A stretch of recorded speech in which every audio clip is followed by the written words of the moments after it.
καλημέρα και από μένα. Ελπίζω να με ακούτε. Ευχαριστώ πάρα πολύ τους διοργανωτές για την πολύ τιμητική πρόσκληση να συντονίσω ένα πάνελ που είναι πάρα πολύ επίκαιρο. Δεν χρειάζεται να εξηγήσω τους λόγους. Νομίζω όλοι αντιλαμβανόμαστε το γιατί. Οι συνέπειες της κρίσης αυτή τη στιγμή που μένετε στη Μέση Ανατολή είναι απροσδιόριστες, όπως απροσδιόριστος είναι και ο χρόνος που θα χρειαστεί για το πέρας των επιχειρήσεων, αλλά βέβαια και ποια θα είναι η επόμενη μέρα. If I may, I will now switch into English. So it has been 33 days since Hamas launched its heinous terrorist attack on Israel. As expected, in order to restore a sense of security among its citizens, following the unprecedented experience, Israel counterattacked and now appears to control the city of Gaza. But there are large numbers of civilian casualties as well, and this has to concern us, in spite of the repugnance of the methods employed by terrorist organizations like Hamas. This war is altering the state of affairs and relations in the wider region, and in the short time we have at our disposal, my fellow speakers and I will try to respond to the most salient questions facing the global community at this time. So without delay, I would like to pose the first question for the Israeli ambassador to Greece and to say, regarding the procedure, that I will pose up to 3 questions, and I ask that the responses be kept to under 3 minutes.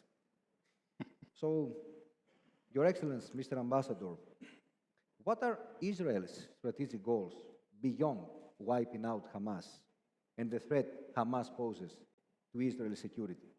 Because it's not clear to me how much time Israel has to do that before there starts to be regional repercussions that might force it to rethink its strategy in Gaza. Well, Israel was forced into a defensive war that was forced upon it by a genocidal, murderous terror organization, Hamas, that is the ISIS of Gaza. And we need to understand that Hamas controlled the Gaza Strip and established there a terror state and a terror army, and he took it over in a bloody coup from the Palestinian Authority. And since then, for 17 years, it's built a state with repressive type of regime, effective control, as I said, on the Gaza land and on the Gazan people. Our goals in this war are very clear. We need to completely dismantle this terror state and this terror army, and to verify that this group, Hamas, will be held accountable for the crimes and will not be part of the future of Gaza Strip and of our region. Our second goal is to free all hostages. This is a problem that is not only an Israeli problem. We have many of the people that are taken hostages that are dual nationalities. It's a war crime. And we demand an immediate and unconditional release of these hostages. The third thing that is our objective is to verify that this war will not be broadened. We don't want a war with other proxies that are led by the Iranian Ayatollahs to join the war. We warn them, we are prepared. We want to deter them, Iran, the proxies, and the countries that host them. But if we will be challenged, we will react and defend ourselves forcefully. We would like to establish a new situation in Gaza that will allow Gaza to release itself from Hamas and to rebuild itself. I can tell you, Hamas will not be part of the future of Gaza, and Israel is not going to reoccupy Gaza. What we are going maybe to maintain for a long time is our military freedom of operation to see that remnants and scattered Hamas will not re-emerge, regroup, and pop again in Gaza. And I think it's in the interest of everybody that Gaza will be released from Hamas, that Palestinians in Gaza will be able to build their life properly and to get some hope. And I would dare say that it is our own interest, Israelis but also Palestinian alike, to find in the future the way to end the conflict between us. It will take time, but the first step, the foundation, is destroying completely Hamas. Thank you, Mr. Ambassador. I was reading a poll, a recent one, that was conducted in Gaza, and the numbers were against Hamas. I mean, it showed that its influence was waning and its popularity had been diminished. I only hope that this is not going to change after the war. Mr. Hadzivasiliou, as in the war in Ukraine, Greece has maintained a clear stance from the outset. Why is this the case? Allied solidarity, a principled stance, respect for the provisions of international law, all of the above?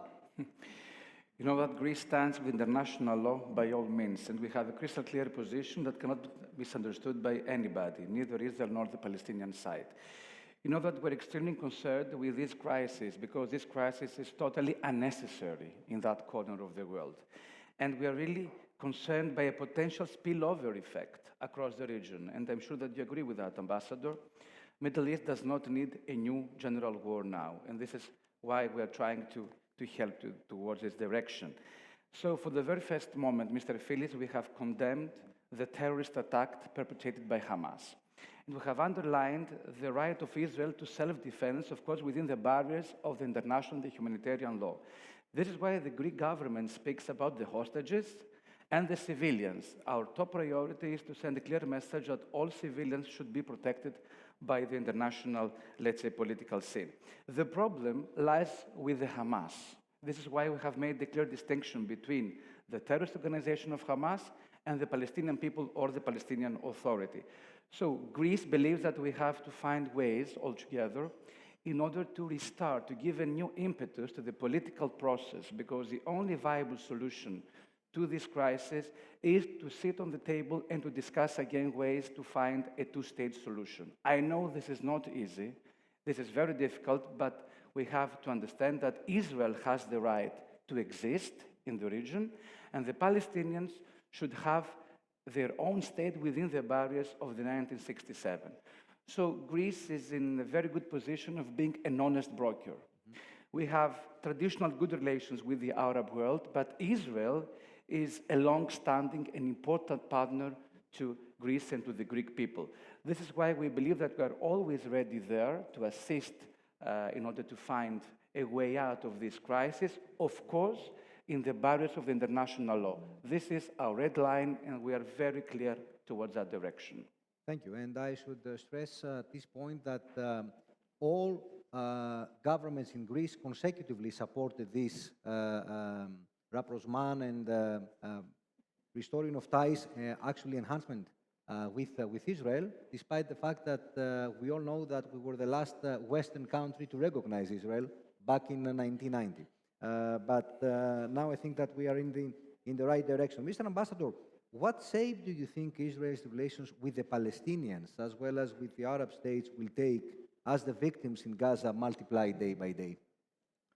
Well, first we need to understand that the war that we are handling is not with Palestinians. The war is against Hamas, that entrench itself within the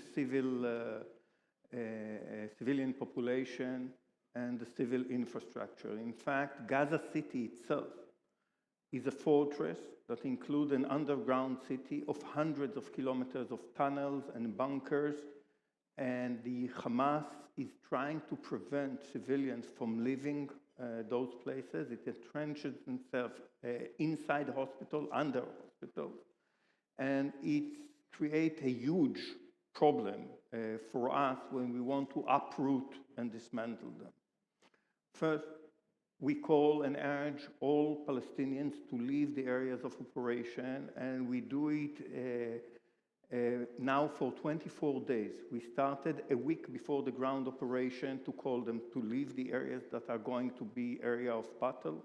We have created safer areas in the southern part of Gaza Strip, where we hope that the people will be able to go for temporary period. We are allowing extensive humanitarian aid going in. Greece has donated as well. We are establishing their hospitals and supplies going in. And by the day, including today, at this very moment, people are evacuating the areas of war. And I think that close to 1 million that are living in those areas have already left the places, and we will do our utmost to defend them. It is clear for us that after the Hamas will be dismantled, we will have to sit with the Palestinians and find solutions. First, the Palestinians in Gaza that will have to handle their own issues. We expect and we hope that the full architecture of peace that was constructed in the Middle East, that include Egypt and Jordan and the Abraham Accord countries and Morocco, will be part of it. We believe that the architecture of peace is to give more stability to the Middle East, is seeing eye to eye in the need to have peaceful future for the Middle East. In fact, we believe that that architecture will be able to lead also the more pragmatic parts of Palestinians back into negotiating table. And I'm sure that the time will come for that. I have an expectation that after we defeat Hamas, the network of peace in the Middle East will be growing, will be holding on at the moment, and will be growing in the future. So you're not concerned that what is happening in Gaza and is about to happen might damage your ties with some Arab states that recognize Israel under the Abraham Accords, or might even freeze the the process that was underway between Israel and Saudi Arabia. And I'm asking that because although many of these governments cannot be held accountable to their people, it's the nature of the way they govern. However, they have to show that in a way they listen to their people. And it seems that Arab and Muslim societies today are very much against Israel, maybe because they think with their hearts rather than their minds, but still they affect how leaderships approach Israel as well. What do you think about that? First, we are aware of the challenge, and it's a challenge that we should not underestimate.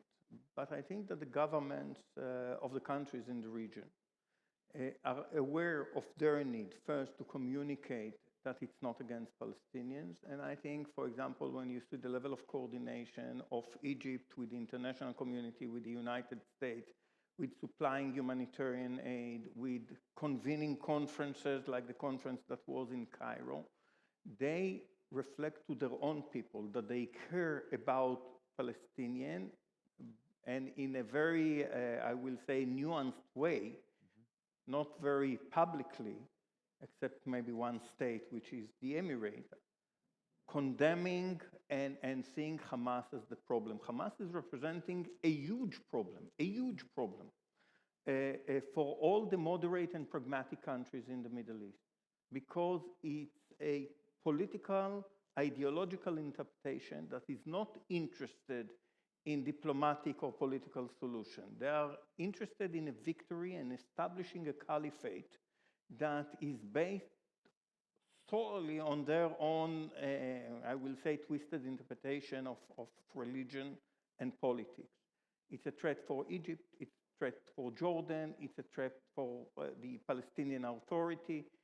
In fact, those people slaughtered the Palestinian Authority people in 2006 when they took over, 2006, 2007 when they took over Palestinian Authority. There were elections, though. I mean, they were elected locally in Gaza, and they did a bloody coup and throw out the Palestinian Authority. Therefore, the Palestinian Authority is completely out of Gaza, and they killed their people.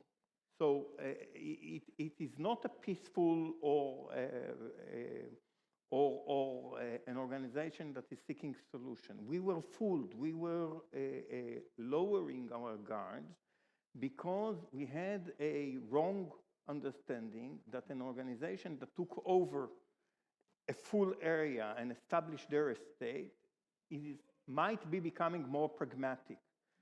6th of October, 20,000 Palestinians worked in Israel. Palestinians were going to medical treatment in Israel. Trade was going in and out, yes, monitored to see that it's not explosive and weapons from the Israeli border, but was allowed. People were going in and out Israel. All this is now completely shut down. The people of Hamas don't care about their own people, and the medicine, sorry to say, to use that metaphor, is a very bitter medicine, but we have to uproot them to secure future. To be fair, I want to underscore that there are some circles within Israel that prefer Hamas as their interlocutor rather than the Palestinian Authority. I only hope that these circles are going to be marginalized as well. So, Mr. Hadzivasiliou, is there a way for Greece to become more actively involved by, for example, opening or contributing to humanitarian corridors? And what does Greece have to fear from the present crisis, even if it does not spread? Migration flows, terrorist attacks, a humanitarian crisis, higher prices for energy and other goods? Unfortunately, all of them. They are problems we have to deal with. I'm sure that now number one priority is to find a way to help people in Gaza, to help civilians. As you see, we have a terrorist organization there, Hamas, and we have to send a message that this organization should be defeated. Otherwise, we cannot discuss about the solution. But there are normal people in Gaza that need our help. So today, as you know, the Greek Prime Minister, Mr. Mitsotakis, he's in Paris in a forum organized by Monsieur Macron, discussing about potential, let's say, ways of helping people in Gaza. So we would be very happy to play a pivotal role in finding a maritime corridor, in establishing a maritime corridor from Europe towards Gaza in order to help those in need. But there are two preconditions about this assistance. Number one, we have to be sure that the ships should arrive there in a safe way. You know that the situation is very difficult, so we have to be sure about security. And number two, this humanitarian aid should be managed by those in need. There are some, news that some members of Hamas, sometimes they can use a part of humanitarian aid. Therefore, we have to be sure that this time everything should be on the right hand. Concerning the dangers, yes, number one danger is not a danger, it's a challenge, is migration. We believe that a potential spillover effect could set a trigger for that danger, but we believe that the evacuation of Gaza by the Palestinians is not a solution to the problem. And I think that you agree with that. The Palestinians should stay there. But in any case, Greece is always a country that follows international humanitarian law, so we could give shelter to those that they need it and they have the right to be protected according to the law. Problem number two, yes, the energy prices. You know that we have paid a high cost after the Ukrainian war. Therefore, now we try to find ways in order not to have a new increase in the energy prices. But you know that the government is always ready to help Greek citizens, especially if there is a new crisis. And the third problem is against the regional stability. Mr. Phillips, we believe that all those challenges could be addressed through multilateral projects. And this is why I would like to underline the 3+1 mechanism, which is a very important forum in which we both participate along with the Cypriots and the Americans. It could be a tool of solving problems, a tool of prosperity, a tool of stability and peace. Therefore, I think that this mechanism could pave the way in order to address altogether potential challenges like the ones you mentioned before. And I'm very optimistic that we could find ways to elaborate and to underline the importance of this project, not only for the Middle Eastern region, but for the neighborhood as a whole. And I suggest that more countries are involved, not in that particular mechanism, but overall in making sure that problems can be solved in a sustainable way. Mr. Ambassador, what does Israel want to see happen when this crisis is over in the Gaza Strip and on the Palestinian issue? Are you willing to exhaust the margins for a two-state solution? And if so, what are the conditions for this? I think that when Hamas will be out of the equation, the first priority will be to rehabilitate Gaza and to allow the people that are living in Gaza to go back to their homes and to start to build their own future there. That will be the immediate need. Saying that, it will be also an immediate need to secure that Hamas is not resurging and resurfacing in Gaza.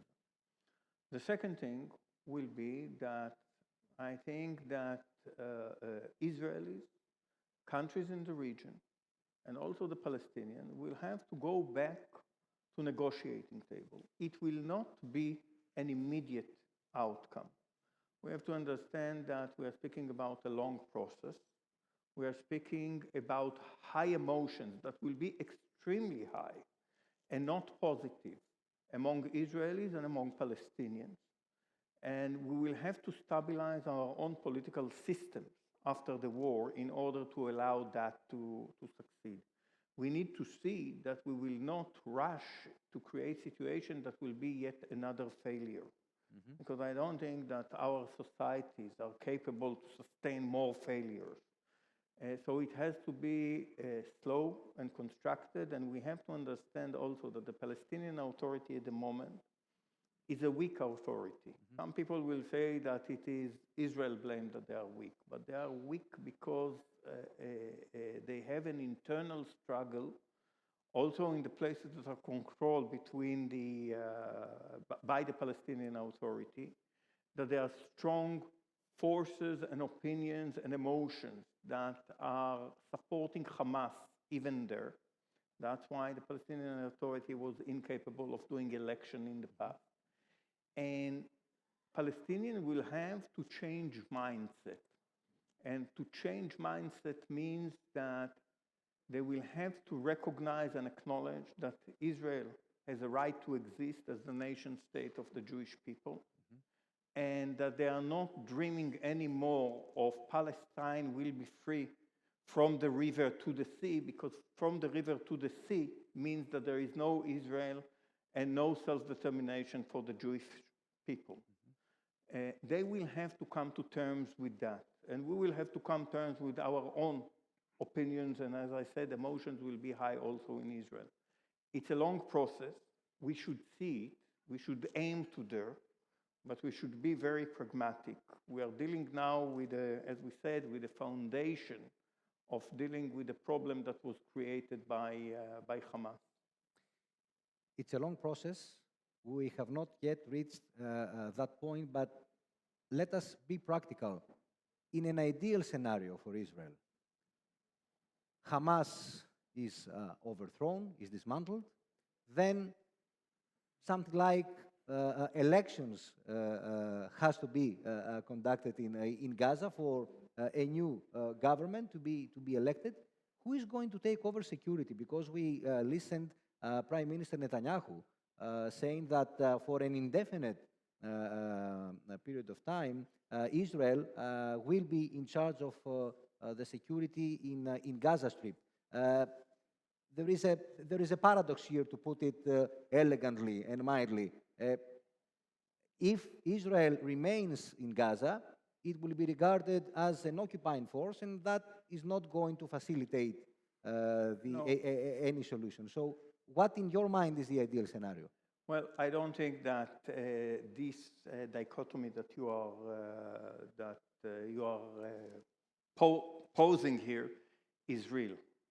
And you can have it both. It means Israel is not going to reoccupy Gaza, and Israel probably will be out of Gaza, but Israel will continue to supervise security in Gaza. You don't have to, we are not, based on our agreement with the Palestinian Authority and the peace agreement from Oslo and the other way.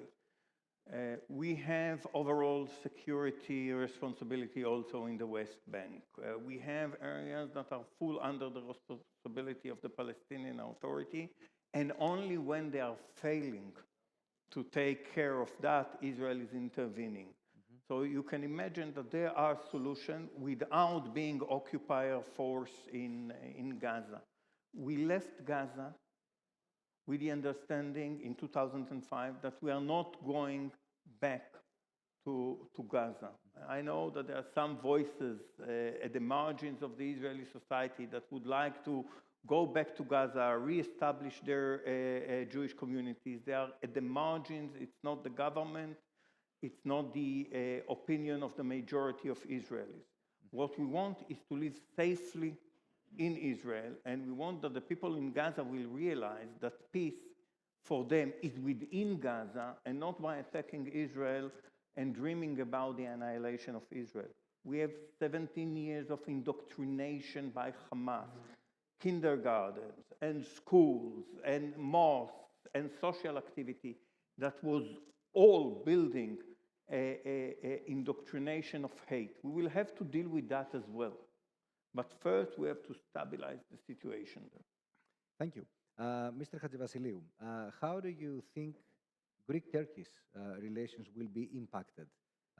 Ms. Papadopoulou, Deputy Foreign Minister, said there would probably be a positive impact. But the further Turkey diverges from the West, aren't you worried that Ankara won't feel committed to a responsible policy towards its neighbors? Yes, you know that Erdogan's rhetoric puts him at odds, first of all, with Israel, because he does not condemn what Hamas did on October 7th against Israeli civilians. Why? I believe that in essence, Mr. Erdogan prioritizes his choice to address the international Muslim community. When you listen to Mr. Erdogan's speeches, he does not speak only to the Turkish people. He addresses the international Muslim community because he wants to become the new father of the Sunni Islamic world. Probably this is his project. At the same time, I think that Erdogan burns out every bridge he tried to build with Israel in the previous months. For example, he was planning to discuss about an energy pipeline from Israel to Turkey and then to the European markets. Probably this project now is out of the table. Maybe the EastMed project now gains some points, but it's another matter of discussion. So I think that the recent crisis in the Middle East region shows that Greece and Turkey share diametrically opposed views even in this issue. But that doesn't mean that we have to oppose to each other. Why? Because now the calm wave we have in the Aegean, this good period in the Greek-Turkish relations, is the only positive new in a neighborhood between two wars. We have one war in Ukraine and the new crisis in the Middle Eastern region. That means that we have to find ways to preserve the Greek-Turkish dialogue and to preserve this serenity, this tranquility, somehow, over the Aegean Sea.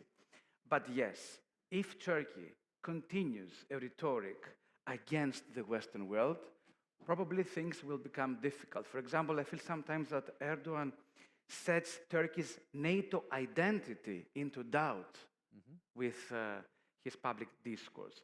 But in any case, we plan to maintain this effort between Greece and Turkey because we have to build trust. This is what the Greek-Turkish relations lack all these years. And yes, our plan is to organize the high-level meeting in Thessaloniki on December 7th, trying to find, let's say, mutual points of connection in law politics, in the so-called positive agenda. I know that it's not so easy, it's not so simple, but I truly support that we have to keep the process ongoing, despite the fact that Turkey puts her Western identity into doubt every day. And this is, I think, the big problem in the region, not only for us, but also for the Americans, the NATO, and of course, the Europeans. And besides, we seem to be one of the very few European and Western countries to give Mr. Erdogan a way out of his current self-isolation, which is not bad. This is not Not bad, bad. yes. It's not bad at all. So I'd like to thank the ambassador of Israel to Greece for his comments and his input. Mr. Χατζηβασιλείου as well.